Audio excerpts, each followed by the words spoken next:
universe is calling you.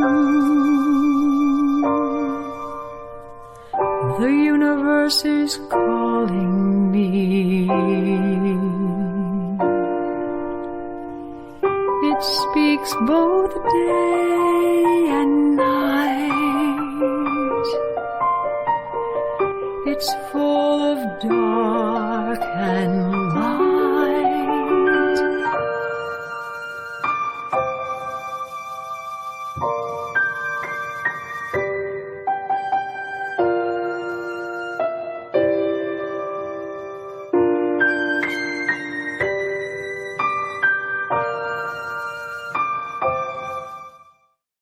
Hey, hi there, everybody. Hey. Welcome. I had a screen that was blocking me just a moment ago, so it's back. Hey. Hi, everybody. And guess who? It's Tara. Hi, Tara. Hi, how you doing? Hi, I'm just fine. everyone.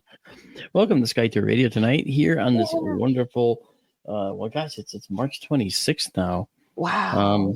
And it's a good thing. I had a presentation tonight to do at a local vineyard, the best vineyard in Connecticut.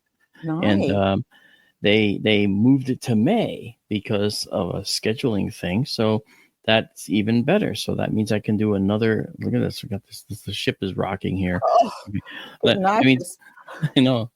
It means now we get a chance to do another live Sky Tour Radio, which is what we're doing. Sky Tour Radio is your ticket to the astronomical world. I'm an astronomer. That's what I went to school for. This is what we look like, you know. And Tara, yeah, you know, you're wondering, Tara over there, okay, she's an artist, but she's a darn good one. And you've seen her work. I've shown it to you many times with the door of our Sky Tour live stream observatory in the Sonoran Desert, west of Phoenix. And we have this new observatory, Tara. I was kind of suggesting that maybe, and we just got a new door put on, and it's just plain old white. Oh, let's nail the old door to that door. We're not losing that other observatory. We have two. Oh, now. that's right. You can't do that. Yes, not yet. You know, if at some point we move it, yes. That's a beautiful clean white door.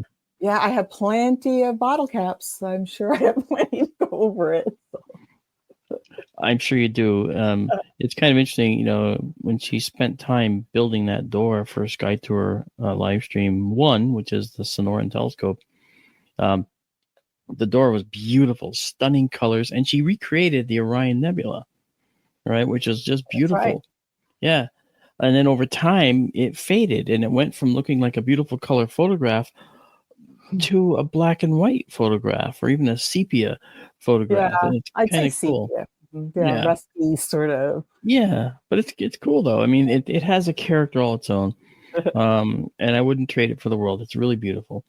So that said, I wanted to mention to you that now that we have our second observatory open, it's on the Benson Plateau. There's a plateau out there about 3,600 feet in altitude, and we're sharing the mountaintop, if you will, with other astronomers. Here is the line of observatories on the mountain, and this is ours. Oh, yay! Okay, yay, yeah.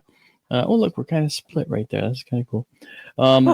And sadly, you know, we do have some issues with the internet, but it's actually doing okay.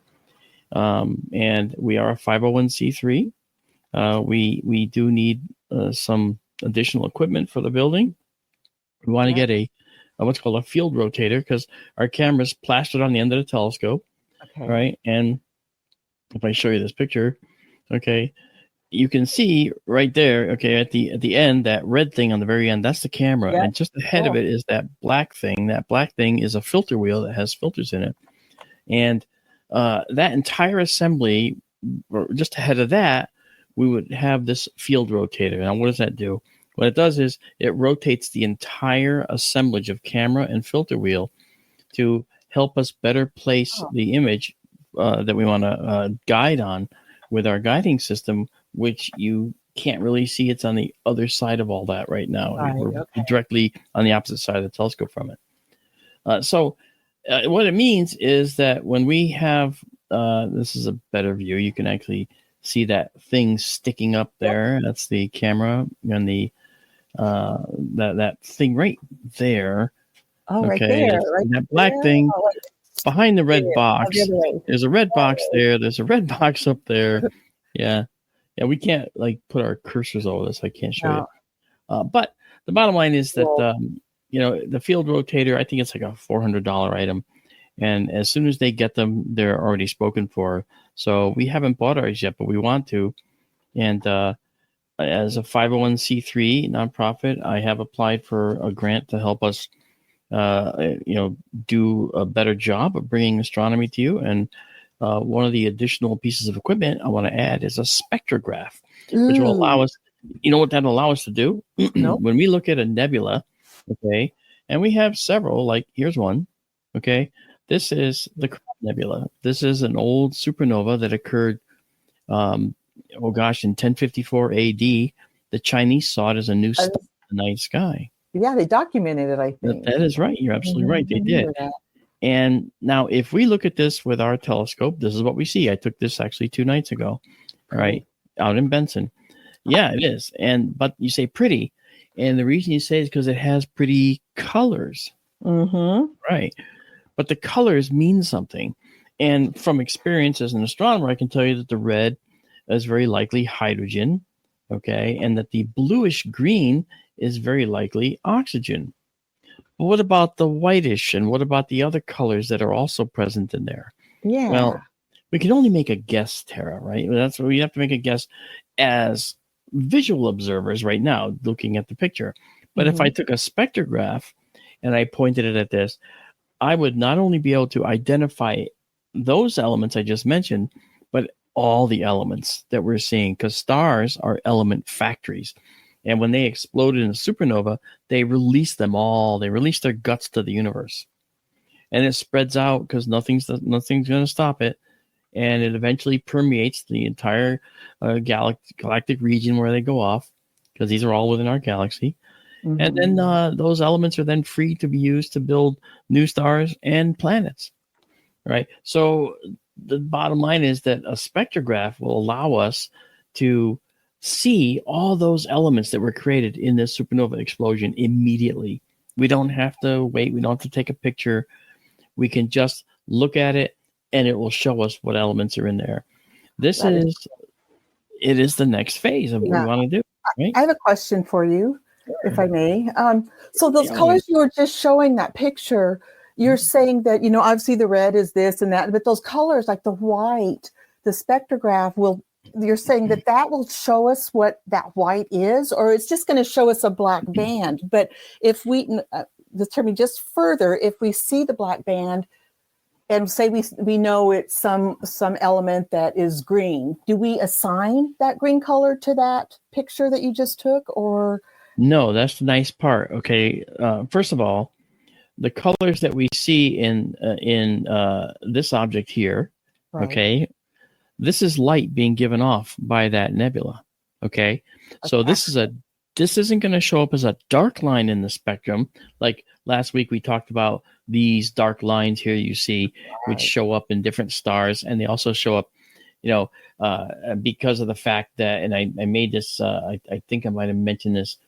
It's when you have a hot source like that blue thing right here, okay, and that hot source is relaying radiation through a much cooler gas, which you see to the right. That much cooler gas is what's around the core of the star, right? Because only the core of the star is doing the fusion. That's the hottest place in the star. All the rest of that big ball you see in the sky for the sun, all right, all the rest of that is just along for the ride. But it's plasma. Yes, it's thousands of degrees, but the core is millions of degrees. This thing right here is millions of degrees in that central spot.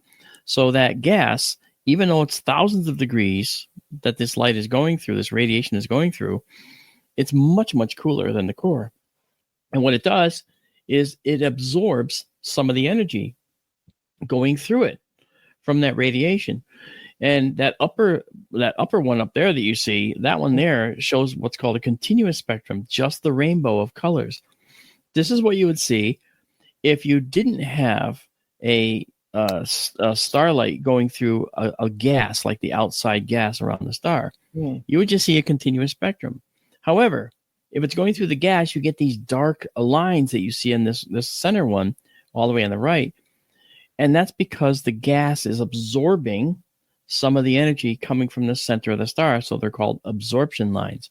However, the gas, like the gas we see for this nebula here called the Crab Nebula, this stuff is actually emitting light. So these are called emission lines, and these show up as we saw in this image here. Okay, like at the bottom here, like down here at the bottom, you can see at the bottom there it says emission spectrum. If you're just looking at the gas, let's pull the gas away from the star, and let's make it the Crab Nebula, the nebula we're just looking at. Well, the gas coming out of there is ionized gas. It's excited by the ultraviolet energy coming from the stellar remnant at the middle of this nebula. And so it's going to emit light. So you see it as red for hydrogen. You see it as greenish blue for oxygen. You see other colors, and you see other elements in the star's spectrum. Because as I said, stars are element factories. And these element factories can be seen using the magical spectrum of the stars. And the magical spectra is to me, that is the thing that actually is the most educational about astronomy. Because all we have is the light, don't we? Coming from the sky. Well, all we got is the light. Right? So it's up to us to figure out clever ways to see it. Well, aren't there gravitational waves? Aren't there other things that might be out there that...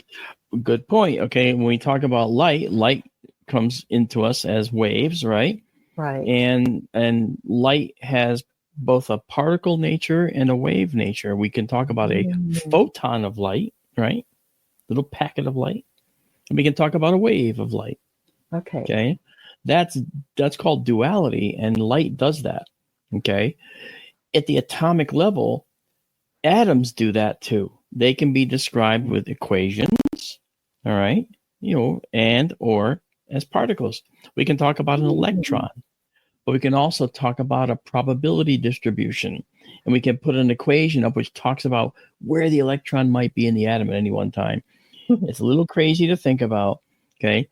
But that's the dual nature of most things we understand in the universe. Now, I say most things because with gravity, we understand, as you just pointed out, we understand that we can see waves of gravity now. Something Einstein never thought we'd be able to see. But we see waves of gravity, obviously known as gravity waves, and these come from, say, two black holes colliding.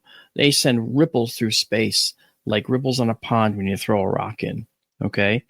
And those ripples go through the medium that is space, and I know you think of space as being empty. It's actually not empty mathematically, okay? It has what we call a fabric. In other words, gravitational force can affect space. So we have to say, well, what term do we use to describe what's being affected by gravity? And they're like, I don't know, Frank, what do you want to call it? A medium? I don't know. How about a fabric of the universe? Or, hey, that's it, a fabric of space. Okay, we'll call it the fabric of space. So calling it fabric is a metaphor, and it's also kind of an instructional, intuitive thing to think about for how gravity might work on space. So when we talk about like black holes, when they collide and they send out these ripples, okay, we're also thinking that stars do the same thing. Stars, actually, when you have a star in space, it makes this gravitational well. Think of a rubber sheet stretched at all four corners, and then you put a big, heavy bowling ball in the middle. It's going to go down. It's going to sink down in, right? That is the expression of gravity, okay? That deep well. And you can imagine that if you send something around it, it'll circle around it. And as long as it's getting a little kick every now and then, or it's falling as fast as it's moving forward, as it's going around, it'll stay in a circular path. But take away some of its energy and it's going to start spiraling in toward the center. And we've seen this with marbles on a slanted table. They go and fall through, right? Yeah. Well, that's because they spiral in. And we notice planets do that too. Planets spiral in to their star because something is causing them to slow down. Usually it's emission from a star, clouds of dust and gas being thrown off by the star. There's dust made in the outer atmosphere of these old stars, and that dust can go out into space, and it impedes the motion of a planet by a very, very, very little bit. Enough. Just enough. Exactly. Just enough to cause the planet to slow down a little bit and thus get closer to the star each time. And then finally, whoop, it goes in and gets swallowed up by, say, the star. Okay.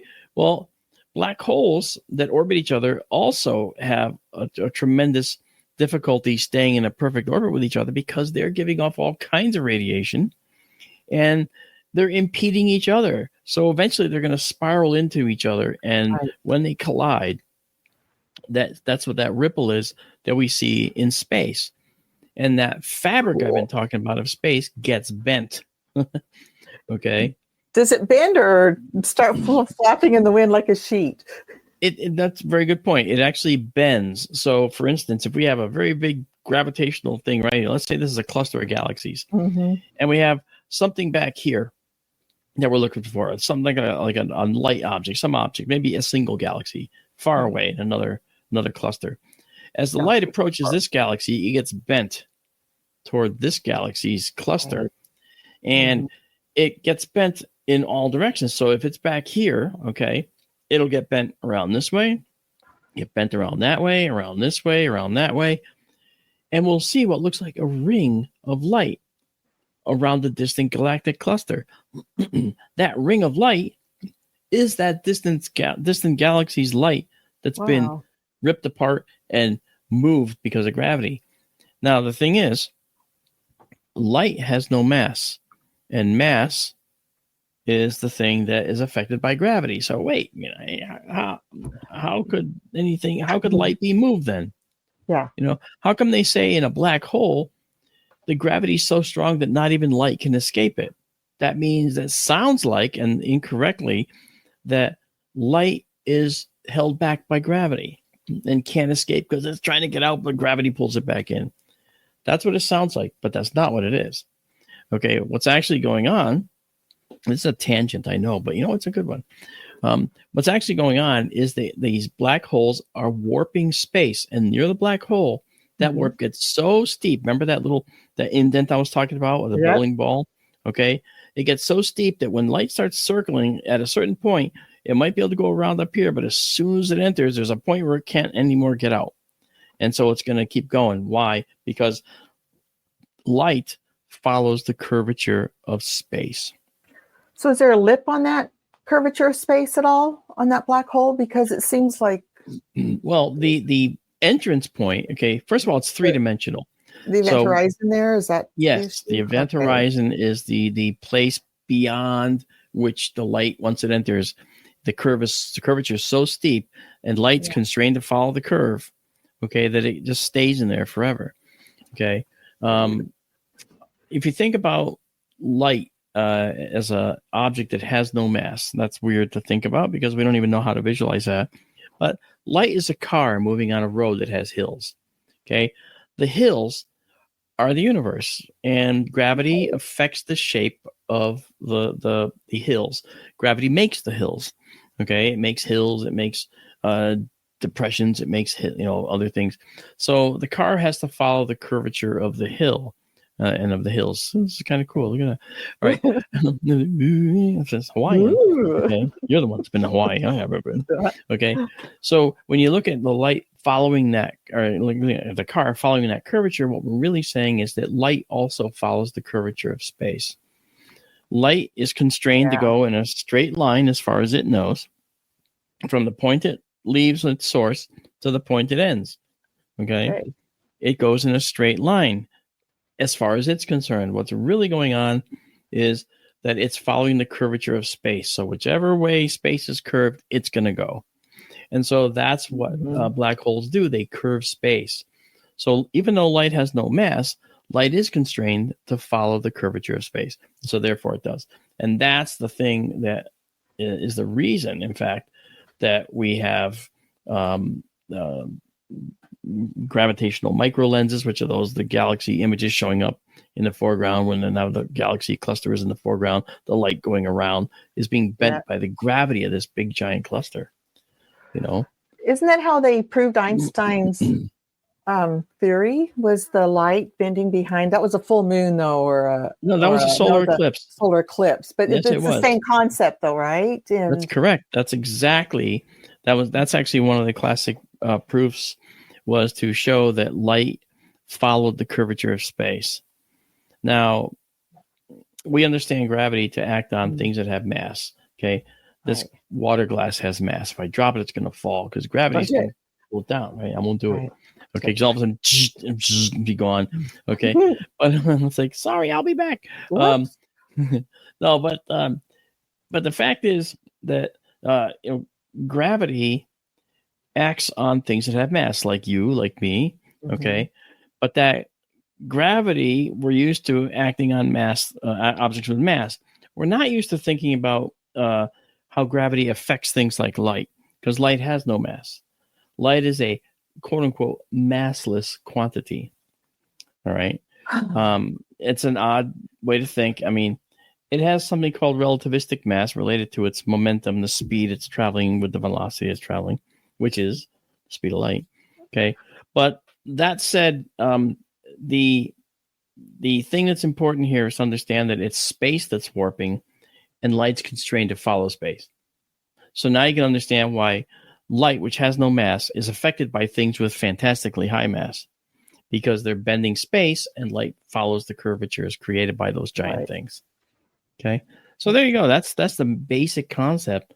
And so when gravity is upset by the collision of two big black holes, well, space is bent a lot, and those ripples travel outward, and they propagate through space. We see them, and we have detectors on the Earth. There's three. There's one called Virgo in Italy. There's one in Louisiana called LIGO, L-I-G-O, and one in Hanford, Washington called LIGO. LIGO stands for Laser Interferometric Gravitational Wave Observatory. That won't be in the test. Good. Yeah. Yeah. But the point is, these LIGO detectors detected these ripples coming through the Earth, and they hit Washington, Louisiana, and Italy at different times. And from those, we could deduce where it was coming from and how fast it was moving and what it was. Cool. And it was incredible to actually see that gravity has waves. Now, the one thing so now Einstein was probably rolling over in his grave, as they say, because he's like, I did not think we'd see these things. Okay, it's true, and he didn't think so. But the other thing that's important is that this means that if we see gravitational waves, what's next? We have light waves, we have light particles, we have electrons being both a wave, effectively, or a particle. What about gravity? Is it a particle? And where's the particle? Exactly. We have to look for the graviton. We can't see the graviton, and the graviton, yes, the graviton could be the key to interstellar travel. Okay, I've talked about it's one of my most popular lectures I give in the country, and it has to do with the way we can potentially generate these gravitons, which would allow us to travel interstellar. That's a different show, different lecture, a different talk. But all that said is it goes to when we look at the concept of gravity, we look at it and say, hey, it's warping space. It occurs as a wave. Maybe it occurs as a particle too, and we just haven't found it yet. And I think the reason we haven't found it yet, Tara, is because it's not in our four dimensions. Yeah. Light starts and stops here. Wait, light starts and stops here. You're implying that it goes past dimensions, then that you don't. I'm It could. actually, yeah, I'm thinking, and I'm not the only one that thinks this. There's there's astrophysicists that have. Avi Loeb, for example, at Harvard. He just came on board with this concept. Wow. I've been talking about it for like 4 years, and Yeah. he just said, I think that aliens travel interdimensionally, you know? And so you think it's the graviton that's maybe allowing that, Yes, perhaps? exactly. Okay. Huh. Now, that process, Interesting. okay, yeah, it's a very interesting process. I know that we did a show on this before. And yes, almost correct there, Genghis. Thank you. LIGO, Interferometric Gravitational Wave Observatory. Yep. So when we talk about gravity as a fundamental force in the universe, it's actually the weakest force there is. It's not So very weird. strong. Yeah. And you say, but wait, Pluto is orbiting the sun and it's billions of miles away. Correct. But gravity's the weakest force. So what's that tell you about the other forces? They're strong. They got to be monstrous. That's Stronger correct. than Yeah. dirt. Yep. Yeah. Well, the strong force, which is one of those quantum forces, the ones at the atomic level. Yeah. Interesting. Those hold atomic nuclei together. Now you say, well, what's that all about? Well, okay. Have you ever taken two magnets and taken the two north poles and try to push them together and it's just like, I just can't do it, right? They can't do it. Yeah, very powerful magnets here, and you try to do it, it's like, and it just doesn't do it. You cannot make them touch. Okay. In fact, here you can make them go right like this. That's fine. That's fine. But as you get closer and closer and closer, it gets harder and harder and harder until it's literally almost totally impossible to connect them together and cause them to press together. Okay. You could do it under great force and pressure. Right. Okay. So that great force at the atomic world, at the atomic level, is the strong force.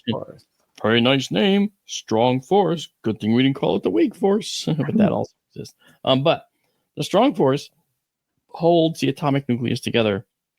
Now, that makes a lot of sense because you have to consider that even though like hydrogen is one proton and one electron in a cloud around the nucleus, okay, well, what about oxygen? Okay, oxygen has a lot of protons, relatively speaking, right? Mm-hmm. In its nucleus. And, uranium has many more, right? Over 230 of them. Again, depends on the isotope, right? How are all those protons being pressed together? They're being pressed together by the strong force.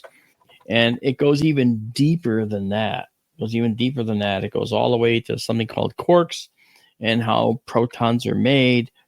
And there's something called a residual force, which, again, another time, another talk. But the bottom line is that this strong force can hold this nucleus together. But after about 118 protons, okay, all right, that are in, yeah. And when I said 232 for uranium, I didn't mean 232 protons. That's don't mistake that. Okay, but if you talk about say 118 elements, right, that we have. At 118, that's about the maximum number of protons you can have. When you go to 119 temporarily, whoop, they just pop off and they just come back. To 118, they decay, right? And when they decay, then that decay is something that, is the reason why we're here, okay? Because, and that has to do with the weak force, all right? And something called beta decay. There's beta minus and beta positive, beta plus. Beta minus decay, though, is the one that is responsible for us having more elements in our periodic table from the cores of stars. The other one works too in supernova and so forth. But I want to mention that when we talk about beta minus decay, what does that mean? It means that we have a proton. Let's say we have an atom that has two protons in it. Okay. All right. So not one like hydrogen, but the next one in the periodic table has two, because we count up by one. And what is that next element in the periodic table after hydrogen? All at once, class. Helium, right? Okay, so helium there was a test. Darn it. No, I lied. Okay, so helium has two protons in its core and two electrons in the outside shell. Okay, well, sometimes you can get a neutron which has no charge. That's why neutron has a neutral, has no charge, but it has mass. And it goes into the atom and can join the nucleus. And now you have a special variation of that atom called an isotope. So whenever you add neutrons to a regular atom that has its set number of protons, like we see in the periodic table, you add more neutrons, that's an isotope. Okay. I used to say that it's like a different flavor of the same atom, but flavor is actually a characteristic in the quantum world, so I'm not saying that anymore. Okay.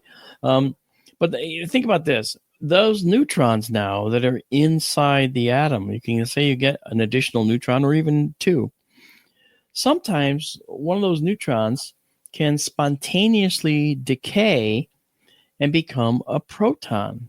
Okay. Yes. So now you'll have an atom that has 3 protons in the nucleus and not 2. No?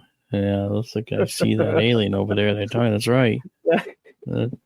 Dear God, it's an alien. Oh, Oh my. Give me Jaws any day. Okay.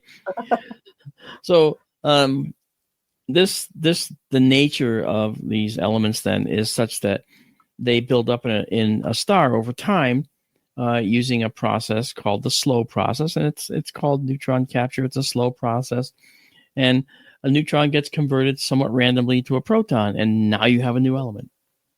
Okay? Cool. Yeah, and it just goes on, and so many times that'll happen. So stars like the sun do this. Okay, stars like Betelgeuse, on the other hand, they do things a little differently. Okay, Betelgeuse is a very massive star. In fact, when we talk about the stars and the types of the stars there were, you might remember we talked about the different temperatures of stars. Okay, and the hottest stars that we see are the stars that are in the upper left of this diagram. Oh, yeah. Right up there, those O stars, those are hottest and bluest. Down there at the bottom, those are the coolest and the reddest. And those coolest and reddest stars are the ones that may very well have the key to the most life in the universe. But that's just another point altogether. But those hot blue stars, that's what Betelgeuse was when it first formed. It was one of those guys, right?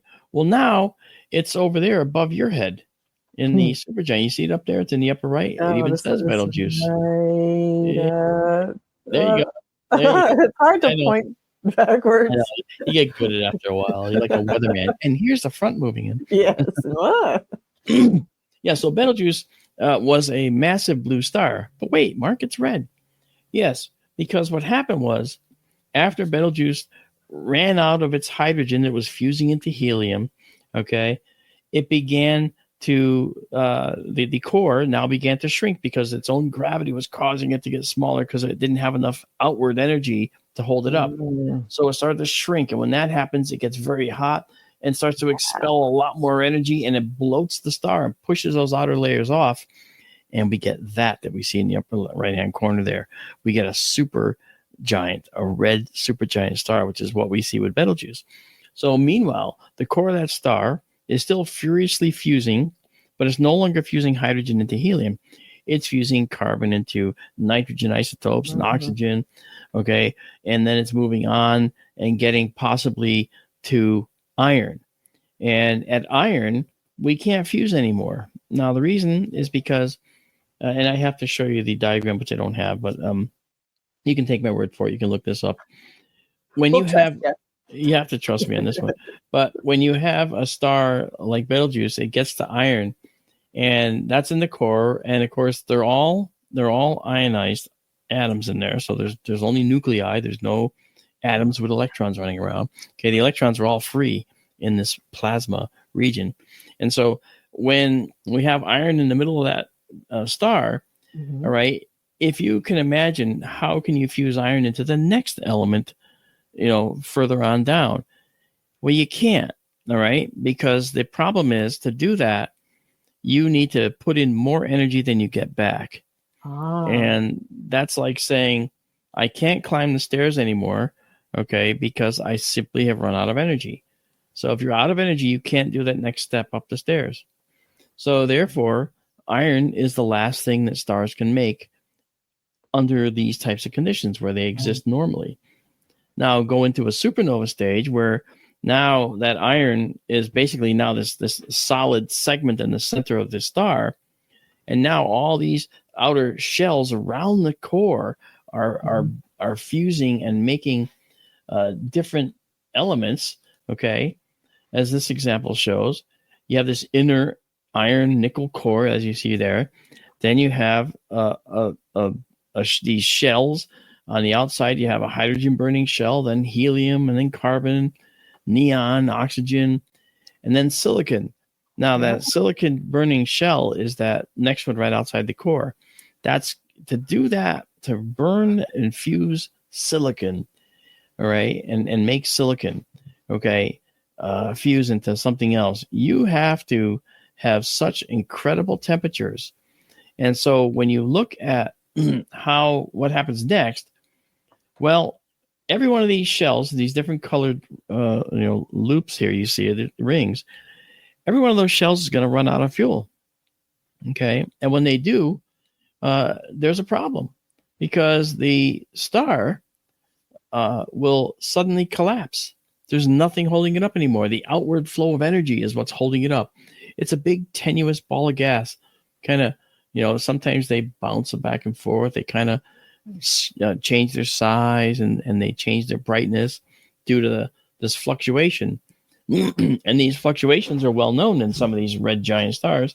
And so when we look at this, we say, wow, if that is going to happen and we're going to get this fluctuation and then it all goes and shuts down, well, now there's no energy going out and you got all this mass. And mass likes to contract, right? When in the presence of gravity, it just contracts and contracts and contracts. And if it's actually yes, it's fusing its carbon as well as some additional elements there, Sam. If it continues to contract, then of course it's going to get hotter and hotter and hotter. And then what happens in the final stages is that the star's core simply is now inert. It's not doing anything anymore. You got that iron nickel in the middle, and all these other layers are crashing down from all sides on it, and it doesn't go anywhere. So what happens is they call it a rebound, and it hits that core, it bounces off, all right? And as it bounces off, there's material that reached the core first coming out, while other material is still falling in, and they're ripping past each other, okay? During that process, they give off these particles called neutrinos. Ooh, I've heard of those. Yeah. Aren't those dangerous? Well, there's billions of them going through you right now as we're talking. So it can't be that bad right now. But streams of neutrinos, we have neutrino detectors. They're very, very hard to see. But there are neutrinos coming to us, and the first thing that leaves the star when it's finally decided to go supernova is this neutrino pulse. And so Betelgeuse will look the same to us. We'll see it in the sky. It'll be red in the sky, a red supergiant, but we might get a burst of neutrinos from it. Trust me, they're watching Betelgeuse right now. And that's in the middle of the earth. Aren't they deep underground looking for those neutrinos? Correct. They're down deep in the ocean, deep in the underground, deep in the caverns. And so, and they have an ocean of basically water in there, and that to help the detectors. And so when the neutrinos come and reach the Earth, that means that the supernova visual explosion is probably an hour or two behind it. Because yes, it's a preview. It's a preview to coming attractions. So what happens is, as those neutrinos are fighting their way out of the star, and 1 in 1 billion makes it out of the star. How about that? All the rest are absorbed and hit other things, but one of them gets out. And there's so many of them that we see a stream of billions of them, okay, that get out overall. So in other words, the scales are simply unimaginable. And so, yeah. They can tell where they're coming from? Yes, because the neutrino detector will be able to detect where they're coming from and at what time this detector reached them before this detector did, or this detector. And they can basically use that as a pinpoint to kind of show where they are looking in the sky. And there's multiple neutrino detectors. So multiples can triangulate an area. And that's how we'll know when Betelgeuse is actually in the process of going supernova. Can you imagine that? Oh, So, I want to see it.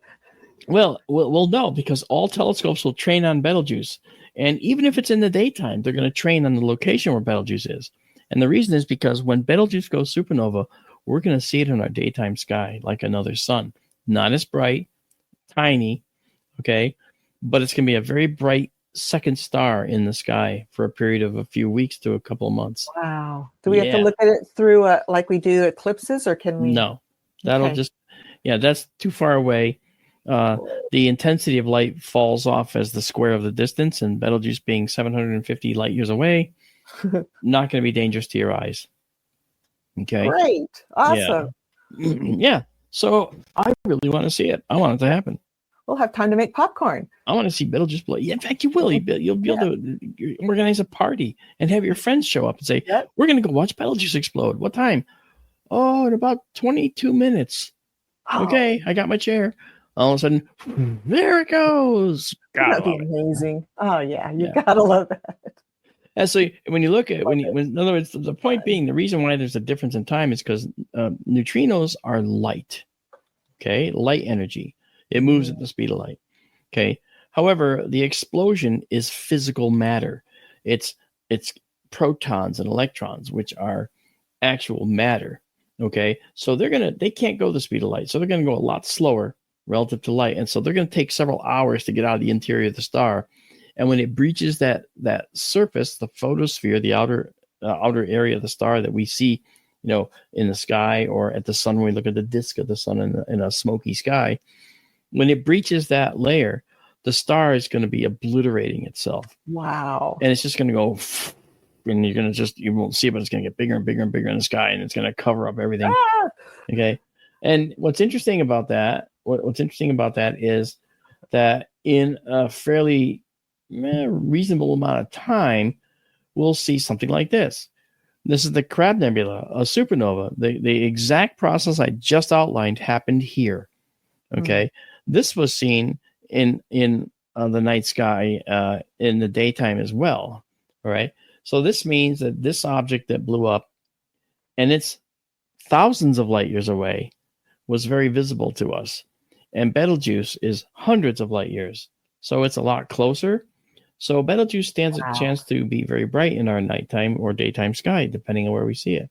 Either way, we're not going to miss it. Oh, it's going to be exciting. Isn't that something? Yes. Isn't that something? Something. Yeah. Well, so we plan to get pictures of that. Do we have photographs? And this is a stupid question, of other supernovas? I mean, as they went off, not after the fact? Oh, very, very good point. Okay. As we just pointed out, this was one after it went off. Right. But did we seen any before or during? Yeah, we kind of been close. There was one called Supernova 1987A. Oh. And Supernova 1987A, when it went off in our galaxy, okay, some supernovas are in other galaxies, but when this one went off, they saw the explosion, trained the telescopes on it, and they literally, because it was in a cloud of dust and gas, okay, dust mostly, they literally saw the expanding shell of light as it left the star blowing up. And those are called light echoes. They saw the echoes of the light off the dust as it was moving through. Oh, cool. And that is cool. Yeah, very, very cool. And that's something that under the right conditions we could see. And we could photograph through our observatories. Yes, we can. Mm-hmm. Yes, we can. Very cool. And if we can get that spectrograph and we look at the Betelgeuse, we could tell what elements Betelgeuse was made with and had in its outer envelope when it blew up. Right. They'll all be there. So very cool stuff. See, I mean, I got Einstein's hair, so I might as well talk like him, right? I guess. I get a haircut and I'll be like, hi. Hi. Isn't that little drool. Mm-hmm. That Samson who's got his hair cut off. Maybe I'm wrong with that. Something like that. I remember that story. Yeah. So I realized, like I said, that what I mentioned in the description of the show is not exactly what I'm talking about now. But we're going to talk about that soon enough. We're going to get to that. But this was a precursor and a preview. I also wanted to share. Now I showed you this picture. This is the one we took. I took that 2 nights ago, but I took this one the same night. Ooh, Look I at know that. what that is. Isn't that beautiful? That's part of Orion, isn't it? It is indeed. Mm-hmm. You'd recognize it. Okay. Yeah. This is actually the top part of the Orion Nebula. The Orion Nebula would go off the page to the top. And I'm focusing on this one area. It's called De Moraine's Nebula, or Messier 43. Now, the Orion Nebula is designated as Messier 42. Now, what's interesting is we talk about these supergiants. We talk about supernovae and what happens when they go supernovae. Well, you're looking at stuff that littered the cosmos because of those supernovae. Okay. This stuff we're looking at right here. All right. You'll notice some of it's sort of brownish dust, reddish dust. That's dust, in fact. And you can see the hydrogen areas that are sort of pinkish orange, all right, are glowing. That's ionized hydrogen. When you ionize hydrogen, in other words, you send in energy to a hydrogen atom, the electron gets kicked off the atom and it becomes just a hydrogen nucleus. And when the electron comes back into the atom, because it ultimately will, as it drops back into the atom, it gives off energy, and it gives it off in the form of light. And for hydrogen, the predominant, they're called transitions, the predominant transition in hydrogen is hydrogen alpha, which is the reddish pinkish light we see of a nebula. Pretty. When we look at it. Yeah. But the brown dust, on the other hand, this is the stuff that was made in the outer atmospheres of stars like Betelgeuse. All right. Large stars. And then when they went supernovae, they littered the cosmos with this dark dust. Now, in these outer atmospheres, the temperature is very low. That's why the stars are red. Blues, remember, are hot. And thank you, Isabella. Blue is hottest, and thank you, Kurt. Blues are hottest in the universe, and reds are the coolest. And I think that we have to consider that Betelgeuse being cool like that in that far, far reaches. If you put Betelgeuse where the sun is, its outer envelope would be out as far as Jupiter's orbit. And as we know, it's very cold in Jupiter's orbit. It's a big, big, big star. And it's a tenuous star. It's like you could possibly fly through the outer layers of Betelgeuse, and you might see the core of Betelgeuse when you got closer, but you might not even notice you're flying through part of the outer atmosphere of Betelgeuse because it's so tenuous. But in that region that's still hot, but not hot enough to separate atoms into their constituent particles like protons and electrons, you might actually get not just atoms, but molecules. You might get molecules of carbon attached to each other. You might get carbon and silicon attached to each other, and silicon to silicon, carbon to other compounds. And then out in that dust, like we're seeing here in this image, that's very cold. In the middle of that dust, it's very cold, and temperatures approaching absolute zero. All right. So when we have temperatures that cold, any other things that were made in the stars that are also floating around in those dark dust clouds could potentially form some type of an ice. And we might have molecules out there of water that would form ice that could settle into and land on one of these dust grains out there. And so we have water frozen onto the ice. Carbon monoxide gas can be, part of this mix and trapped in the ice. We can have, other, Kelvin temperatures, Karen. Kelvin's a temperature scale that starts at 0 and goes up, right? So like in Fahrenheit, it's like minus 459 or so degrees Fahrenheit and minus 279 degrees Celsius for absolute zero.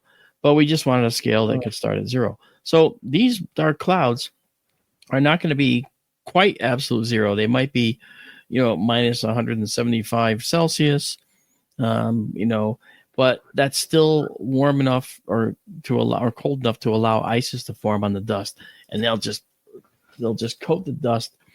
And what this really is, these are the building blocks of life that are being trapped in this dust until such time as a star comes along that might actually be not too hot, not too cold, to allow the formation of planets around it through this dust, which has lots and lots of different elements in it.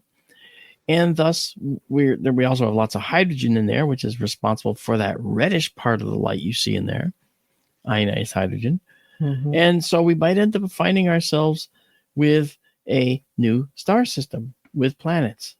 And over time, that new star system with planets can possibly host life at some point. You know, it's really fascinating. And it starts in the dark. Love it. Love it. Love it. Life began in the dark. Yep. Well, we assume, right? I mean, the Big Bang. That's right. Well, we don't know that we could have come from light, right? Who knows? Well, we don't know. Hot UV ultraviolet light is not friendly to us, right? You know, this light over here, okay, represents cool red, and this represents hot blue, right? So right above me, I have the extremes of the universe right there. We have the O stars to this side, and we have the red stars to this, to the M stars, which are, coolest and reddest, okay, and not hottest and bluest.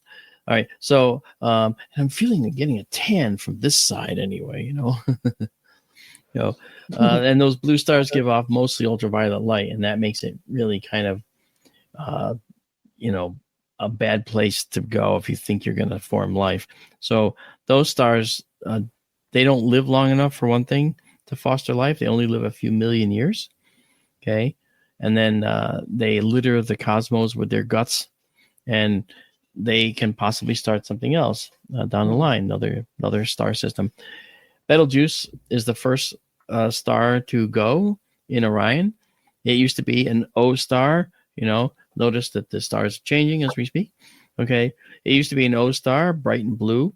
Okay, but then over time it became a red star, which happened because of the expansion I told you about. However, if you look at the belt stars in Orion, all the belt stars in Orion, they're also O stars, and they are very hot. They will eventually get to the point where they start turning red.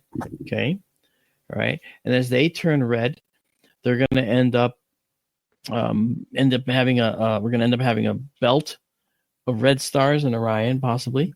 Okay, and then they're going to go supernova, like Betelgeuse will. Okay. And, Rigel, right? Rigel is this one here. This one.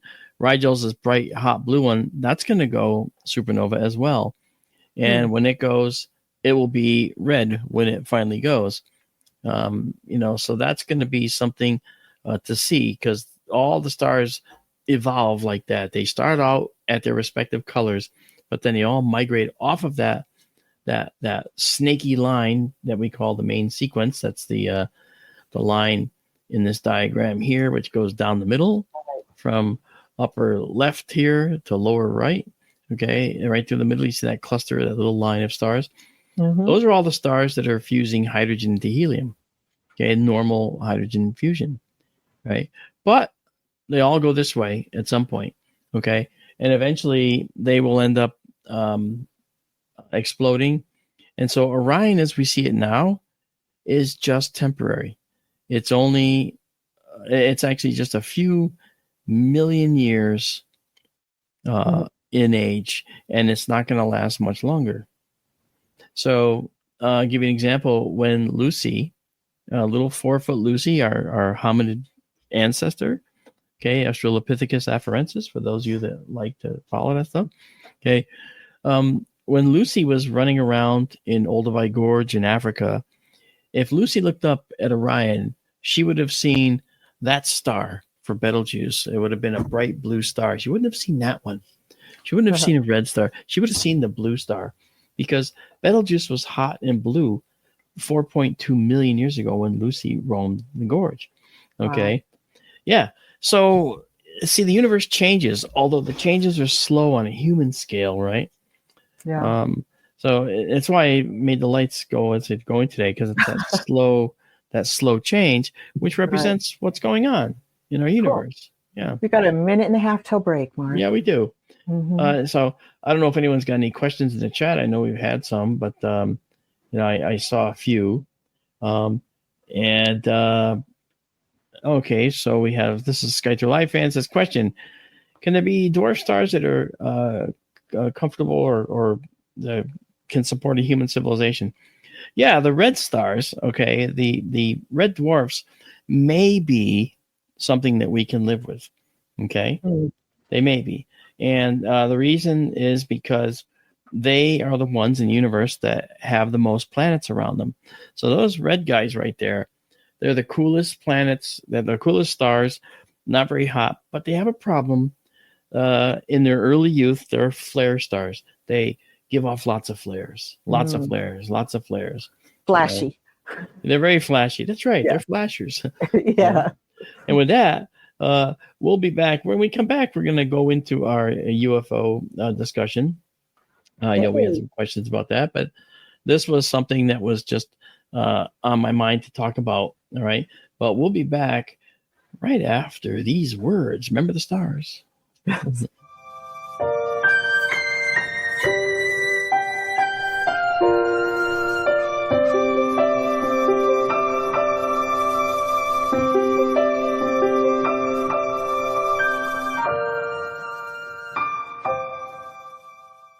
Hey members, the new KGRA DB app is now available on iOS and Android devices. Gain on-demand access to any KGRA DB programming. Download any show directly to your mobile device to listen or watch on the go. Go to the App Store and search KGRA DB.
As UFO reports come in from around the world, the Mutual UFO Network, MUFON, is there.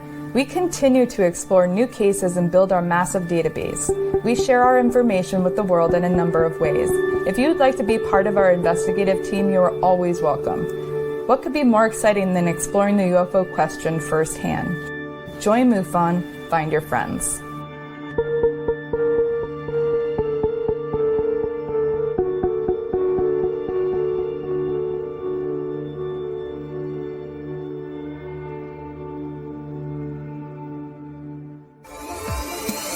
You're listening to the KGRA Digital Broadcasting Network.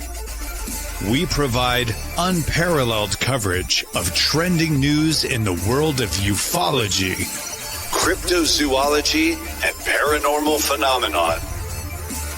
Whether you're watching our video live stream or listening to one of our audio programs, you are getting the best from world-renowned researchers and hosts, guiding you through topics the mainstream won't touch.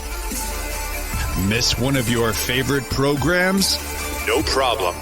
Head over to the members area at kgradb.com for access to our massive library of award-winning content.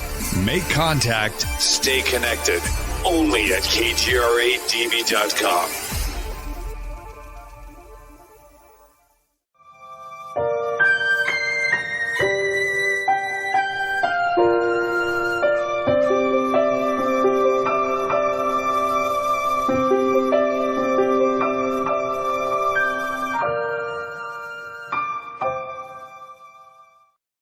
Welcome back to Sky Tour Radio. I'm Mark D'Antonio. Oh, wait, there's my name right there. And that's Tara Diulis. Hello. The only co-host I think that anyone should have on their show. She asks you really cool questions. And you know what? When in previous iterations of Sky Tour Radio, I would ask her to like have some questions ready or whatever. And she started writing like pages of questions. I mean, pages of questions would last like 6 months to answer. Yeah. Never mind.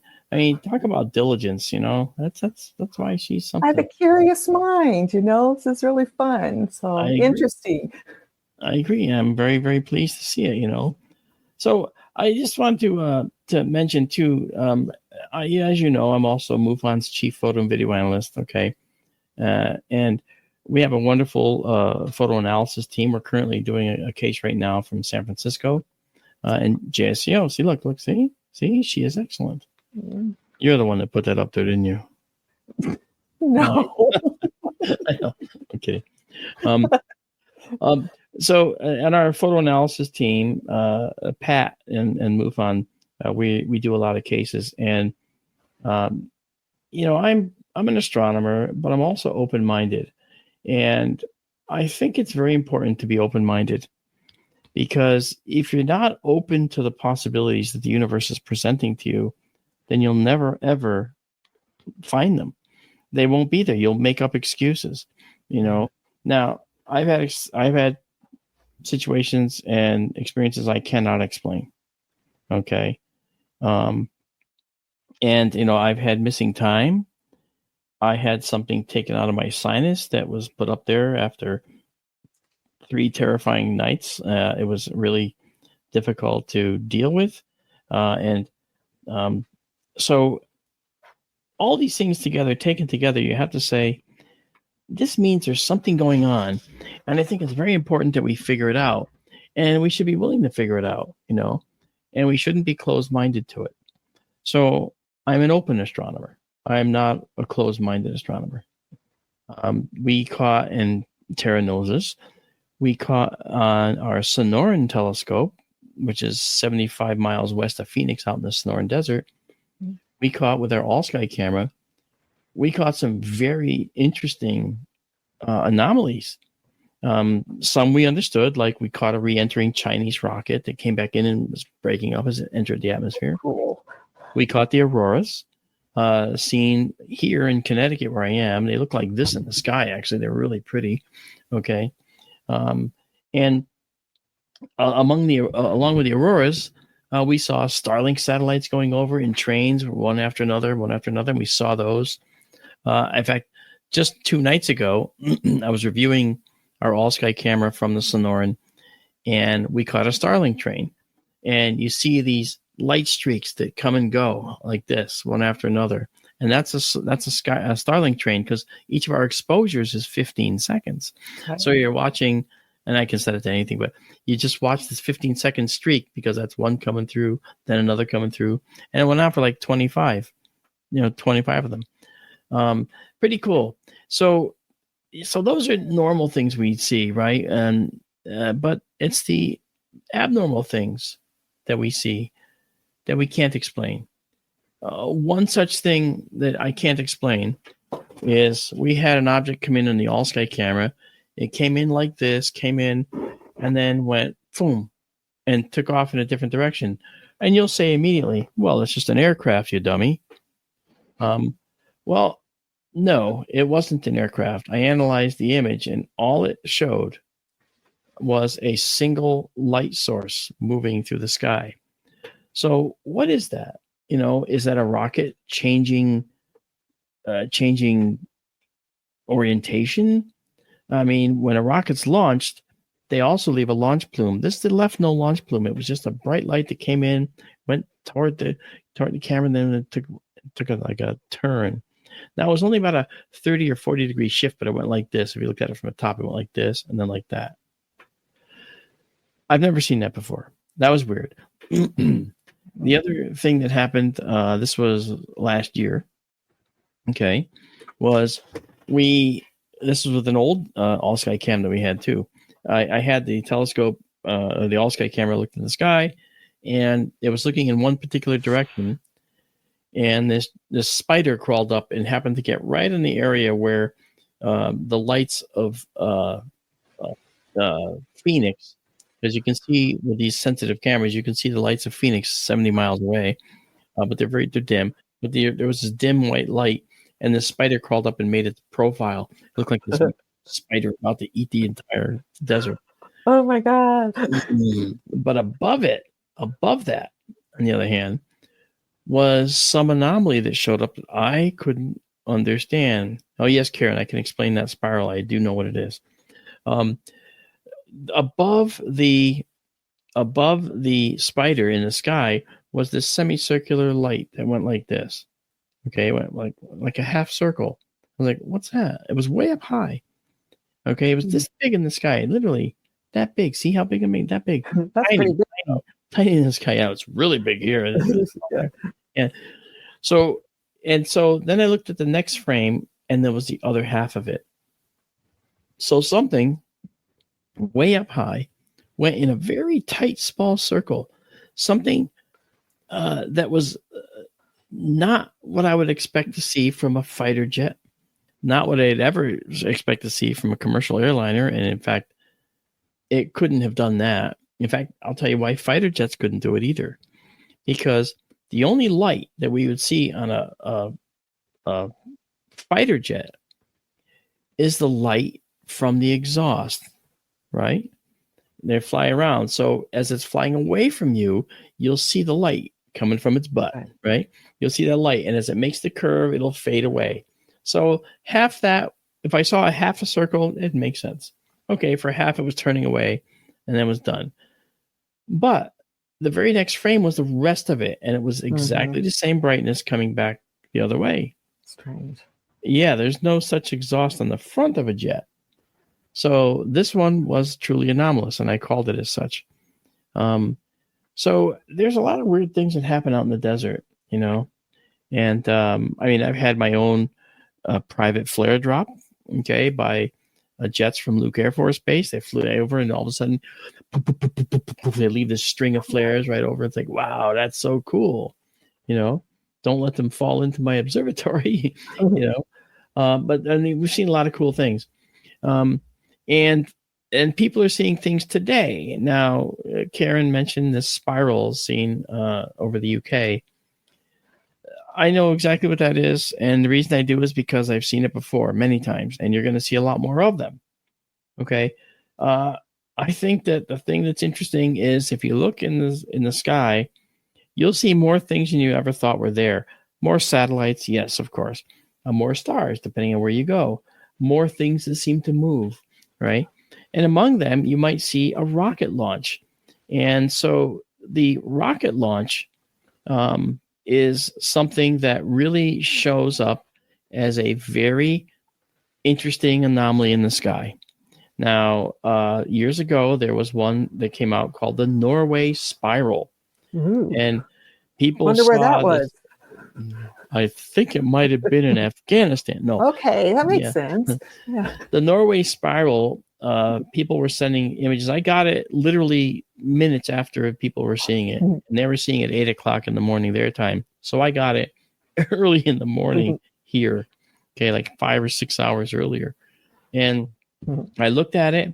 As I stared at it, here's what you saw. You saw this spiral of material from several sides, all spiraling out from this central hot spot. And then you saw this central hot spot turn black, and it's a black circle that got bigger and bigger and bigger and bigger until it was all gone and everything disappeared. Now, people said, it's a portal opening up. It's a portal. Oh my gosh, it's a gateway. Okay. And when I looked at that, I realized, no, I know what it is. I really think I know what it is. I believe that this was, a rocket launch gone bad. And I put that out there within hours of this thing, and I actually within maybe 2 hours of this thing happening. Well, I was supposed to be when I'm supposed to be asleep. Okay. I actually was writing this message out and putting it out there publicly. And I came under such fire because they said it wasn't a rocket. No. Okay. And it's like, well, actually, let's just wait it out. You're going to find out that it was a rocket, and that black thing, that black cloud in the middle. All right. Yeah. That's where they detonated it, because it was no longer. And when you blow something up in space, you don't get a fireball. It's just the rocket, when they explode a rocket in space and detonate it when it's up in orbit. Okay. And it's high in orbit above all the air. Mm-hmm. Well, you don't have oxygen to combust and make bright fireballs. Oh. So an explosion in space is just an expansion of a lot of debris very quickly. And so you saw this dark circle expanding where this rocket was. Mm-hmm. And then, of course, the thing went away. I also said at the time, if you can see that from the side, because it looked like a spiral when you're looking at it, really cool. From the side, it'll look like a corkscrew. Okay. So you got to get some photos from the side so you can see that it's actually a corkscrewing rocket that was out of control. It's called a gimbal failure, where the nozzle wasn't, aligned right, and the rocket was kind of going up like this as going through space, and they finally had to detonate it and destroy it. Well, sure enough, somebody had taken a photo from the side, and it was a corkscrew. And then it was like a few days later that I think it was Russia, I could be wrong, but one of the countries admitted it was a failed ICBM test, submarine launched ballistic missile, SLBM test. And so you gotta be willing to say the hard thing and say, no, here's what I think it is, and it's okay. Mark, I've seen Star Wars. I've seen explosions in space. Yes. I've seen fire in space. Are you telling me that's not true? That's correct. Not... Oh, okay. But Hollywood loves it. Hollywood loves explosions in space. It's exciting to see them in space, but they last really briefly, And you hear them too. Yes, you do. You feel it. Whoa. That X-Wing hit the Death Star. Holy cow. Oh, interesting. Yeah. Okay. Now I'm going to see them differently. There goes Porkins. God love him. Yeah. But the point being, and David Ned says there was a Starlink launch from Edwards. You see them past sunset here in Arizona. Yeah. You see them. When I was just there this past February. I filmed a Starlink, a Falcon 9 launch. Okay. And Mary Ann says, "What the heck is that?" I'm like, "That's a rocket launch." Wow. And she had never seen one. So it was kind of cool. Okay. Mary Ann is our third person in the Sky Tour live stream, 501c3. Tara's one of them too. That one over there. That girl. Yeah. And so, that's right.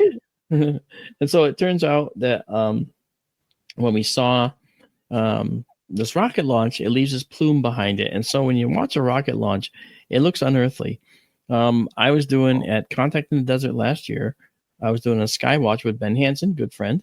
And as we're doing the Skywatch, people were kind of complaining that it was taking a little long to set up. And it was, because we had lots to do, lots to set up. And the buses were late. People were kind of ornery. But while we're standing there, all of a sudden, a Starlink rocket, Falcon 9 launch is going right over our heads. And they watch it go, and they go, "Oh, look at that. It's leaving this plume behind it." And people are just like, now they're in. Now we have them all. And I said, "We ordered this just for you." So now you have it. Yeah. And see, now we have you right where we want you. Yeah. It's just like a military flyover, Yes, that's right. That's right. So so there are things that are odd. There are things that look odd, but are normal. Another one is the Starlinks.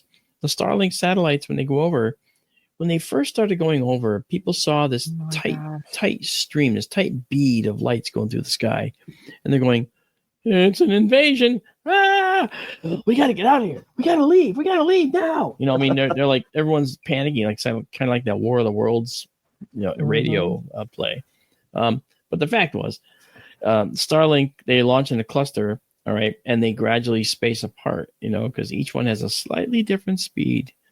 The one that's first out is moving the fastest. The next one's a little bit slower. So they space themselves out over time, and they take up their new orbital station. And so that process takes several days. So the first day, you got a tight bead moving through the sky. On the next night, you might actually see 25 separate lights moving, maybe this far from each other at arm's length in the sky. And I video captured like a whole series of them, and it was beautiful. It was neat because you see them fade in and then they fade out. Pretty cool. And we got millions of reports from MUFON for the UFOs in the sky for Starlink. Oh my gosh, every day. So, yeah, it was tough because they look like a UFO. It looks like a they do. They do. Yep. So I want to just throw something up here to kind of give us a little bit of a little primer here to help folks who are thinking maybe that what they're seeing is something in the sky that doesn't make sense. I'm going to show you, first of all, one of the things that I've seen, okay, which is, we have aircraft that we see in the sky, but people are now taking more and more photos of the night sky. And I have received so many of these images. Okay. This image you see right here is an image of an aircraft moving through the sky. In fact, when you look at this right here, this is the light trail. Okay. You have lights that are constantly on. You have lights that are blinking at the wingtips. Okay. And you have lights that are flashing red at the belly of the plane. All right. And that's the belly strobe of the plane, the belly light. And those will, because they're instantaneous lights, they look like little points of light. But the constant on lights, like these guys that I was showing you right here, these guys are actually lights that are going to be on at all times. Okay. And so they'll look like just straight streaks, which is kind of cool, So that all said, if we look at the data for this, we can actually discern a few things from this data. Okay, we can see the exposure time. This was 6.8 seconds. You can see it right here. All right, 6.8 seconds that it took for this picture to be taken. And you can see also that this particular object, all right, was taken when it was taken. Where it was taken is in the geo location data. All right. And the thing was, this image here, when you see these dots, if you count them, we have 1, 2, 3, 4, 5, 6 white lights that are flashing. So it's 6 flashes. Now, without seeing this 6.8 seconds, we can see, well, that's 6 flashes and a little more on this side, and 6 flashes and a little more on this side. That's almost as long. It's just a little bit less as long than this right here. So we have this little tiny bit here added to this little tiny bit here. And you could figure out that this is about 6.8 seconds. You might come up with 6.5 seconds. But the length of the trail tells you how long this is. Why? Because these flash by FAA mandate at 1 time per second. So 6 flashes, 6 seconds. Now we have 1, 2, 3, 4, 5 red ones. Why don't we see 6 red ones? Well, you'll notice, okay, where the red ones are flashing, they're flashing just before this belly strobe, these strobes, wingtip strobes go off. So flash, strobe, flash, strobe, flash, strobe, flash, strobe. We don't have the flash. Okay. And if you look at this one, the strobe, the red strobe would probably, or the red light would probably be right about here on this one. So that 6th one was left out just because of the nature of how long we took this picture.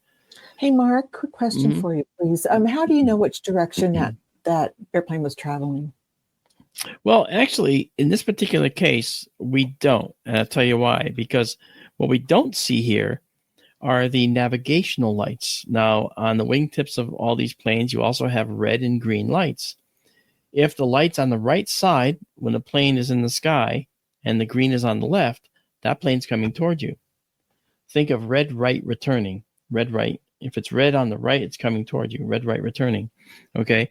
And if it's on the left, then it's going away from you. Okay, because green is now on the right instead of the left. Right. So it means it's switched. So there's particular directions, but in this particular case, we can't tell, except that I do know. And the reason I know is because I took the picture. Okay, and it was going from right to left, actually. Okay. Okay, that's when I started taking the picture, and that just picks up the lights wherever they happen to be in their cycle. Okay, so this is like a typical plane, and it's kind of what we expect, when we look at these, when we look at things like this. So I'm going to say that perhaps there's enough of these out there and enough of these kind of photographs that people take that we should probably be careful about looking at things like that and trying to say that maybe they're, a UFO, because they're not. In this case, we know what is and what isn't.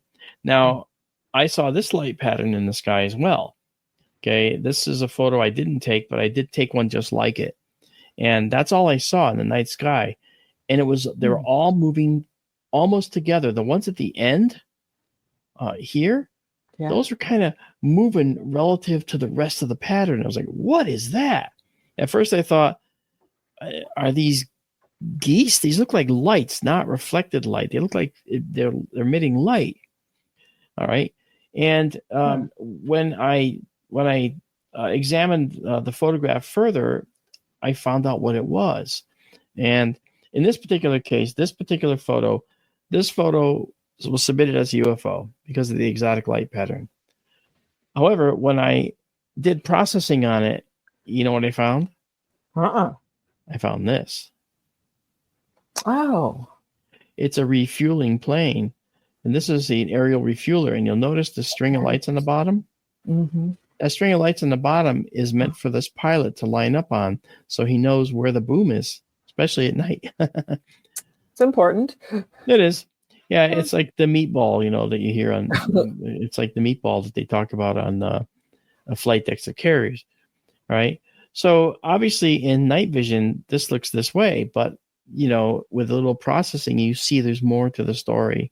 Mm-hmm. So unfortunately, That's a good one. There's another view taken from another one of the planes that was flying actually with it.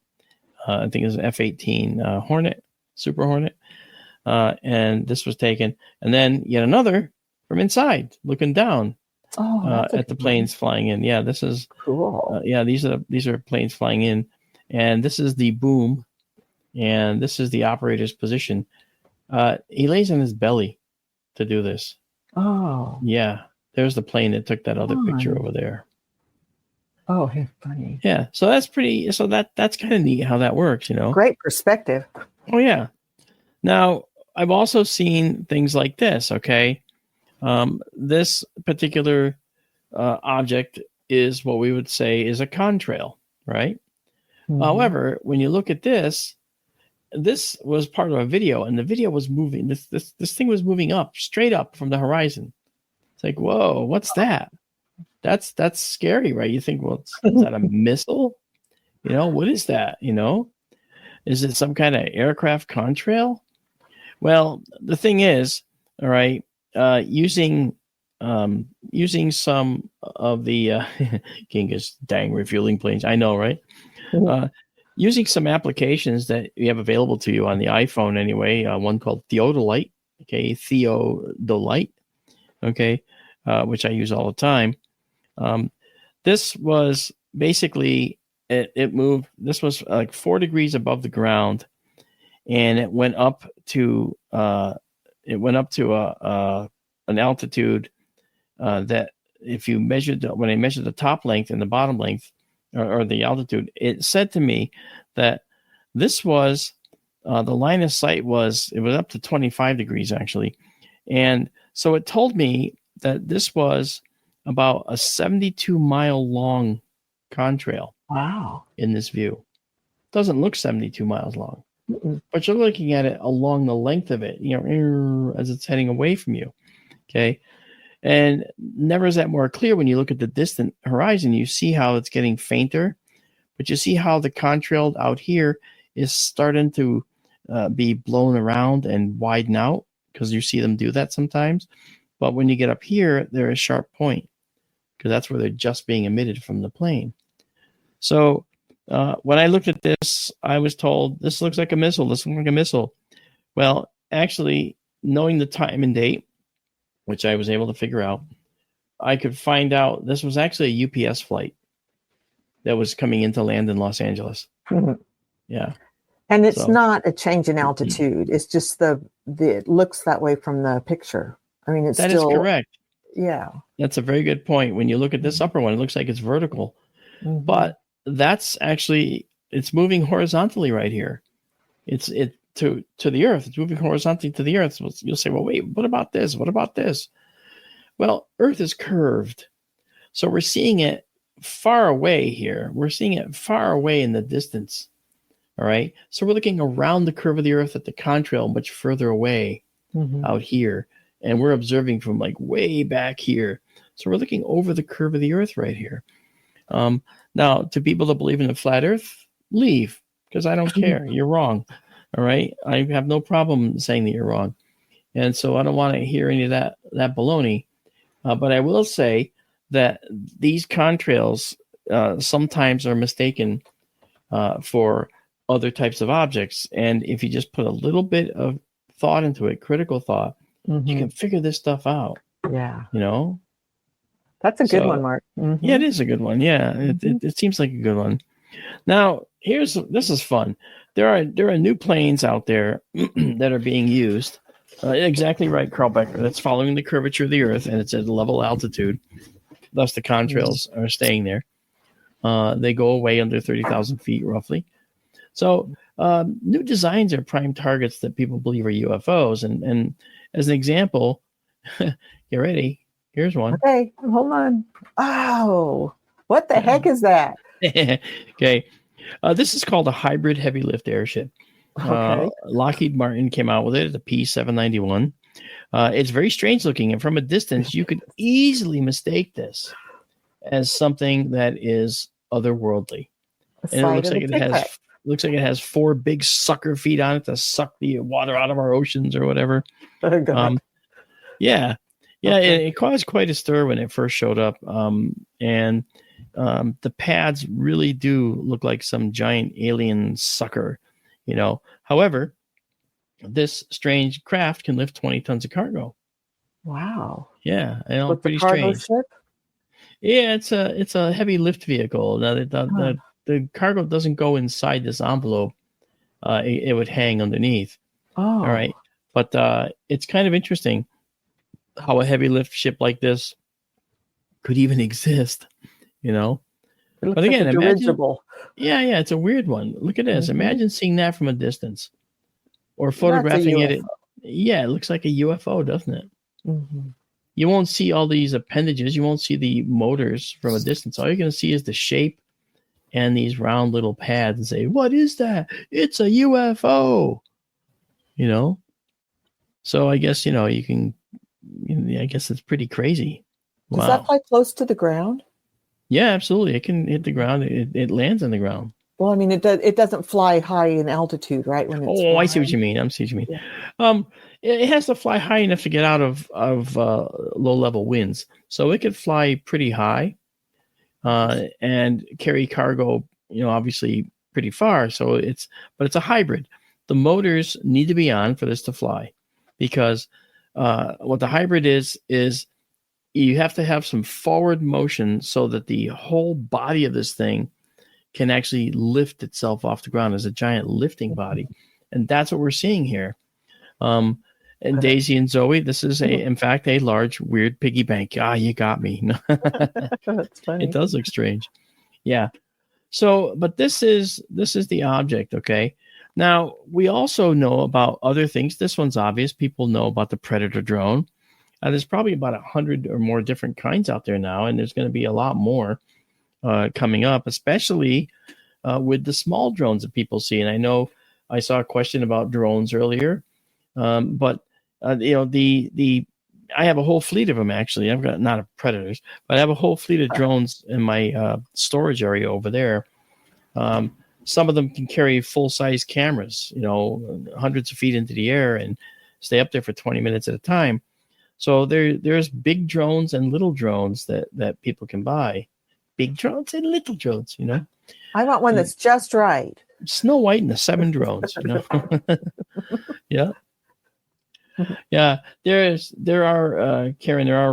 writing on the blimpy thing that you call it. Yeah, and that's Lockheed Martin's P-791 logos and stuff. Okay. Now, one thing I did get, I got a message from someone down in Texas who said, I have a photo that I want to analyze. I do not understand what this is, but it's a light that's going all over the image. And so I saw the image, and it was a blue light that was going ding, ding, ding, ding, ding, ding, ding, ding, ding, ding, ding, ding, ding, ding, ding, all over. And it's like, what's going on there? Huh, that's very interesting.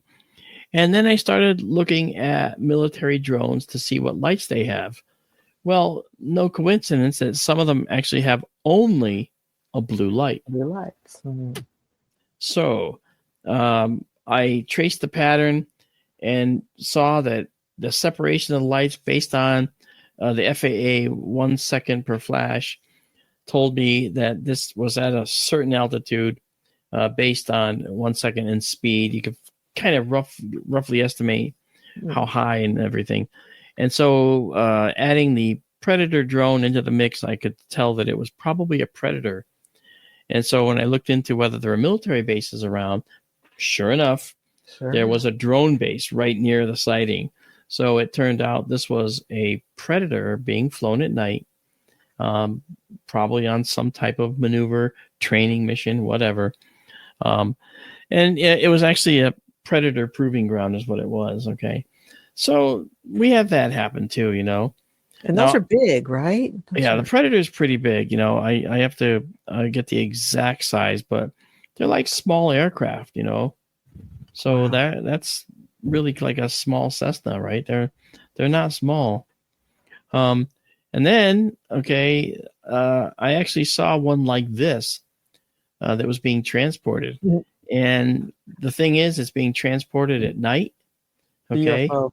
It looks like a UFO. Look at that shape. You can see it. Mm-hmm. Yeah, it looks like a disc.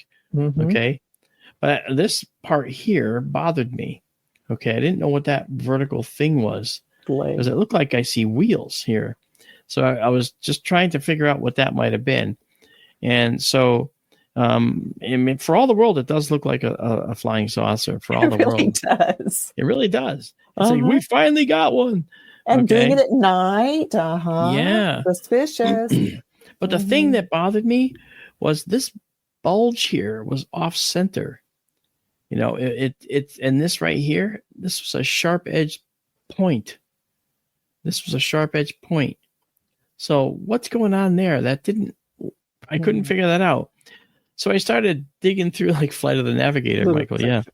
I couldn't figure out what this was initially because I didn't know, but I had a feeling that it was a well-known object that was being done, transported. And I figured that it was probably this guy right here, the RQ-170 Sentinel. And the RQ-170 Sentinel, if you take this thing off the front, there's that sharp edge. That's the landing gear. And these wingtips actually can come off. And this is assembled on site. See? So this is assembled. It's not always like that. They put it together. So it comes apart there at the root. And so you just see this off-center bulge. You see that and that. Now, I don't know about the wingtips in the back, but I felt this was an RQ-170 Sentinel that was being transported. Now, there's another kind out there that is possible, and that was this one, the X-47B. It's a Northrop Grumman. Okay. If you look at this one matches better what we see. If you take these wingtips off here and here, right? Mm-hmm. And you put that on a large trailer truck, this is what you would see. Looks this more is what you'd shape. see. Mm-hmm. It is more disc shape and that profile. So when I saw this one, I said, I'm changing my mind. It's not the Sentinel. The Sentinel has those rear rudders, and those are probably fixed and don't come off. This one doesn't have them. All right. But it has these wingtip extensions, which I think either fold up over the top or they come right off, you know. And as Daisy and Zoe Amethyst, our faithful SkyTour live stream listeners and viewers say, this is exactly that. Okay. So I'm pretty sure that when we look at this stuff, we can expect to see more of these transports going on. If you just cut it right here, cut it right there, and take this part, well, that's what we're seeing here. Looks like the X-47B. Yeah. Okay. Wow. The wheels are even in the right place. Okay. And he's covering his face. I think it's kind of funny. No, he's not. I'm just kidding. Right. So that's the X-47B. Yeah. So now, of course, we have drones. All right. I show this one. I'm kind of enamored by this one. This one's hanging in my shop. This is the first drone ever in the state of Connecticut. Ever? Yeah. We built the first drone in Connecticut ever. Wow. We got a metal shop to actually fabricate an aluminum frame for us, and they actually did a really nice job of making this.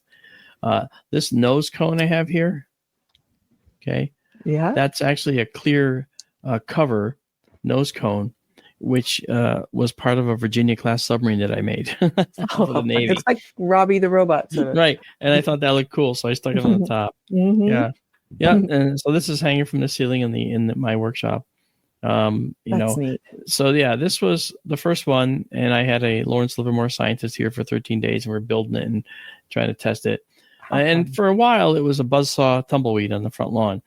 Okay, it was like, and we had to work out the PID loops, I should say, for those who understand them. But I had to work out some of the programming to make sure that it would fly. But obviously, drones have come a long way, really cool. But this was designed from scratch here, and doesn't look bad for considering that we had a lot of people follow what we did, obviously. Like here's another one we did. Okay, this was used for a National Geographic production.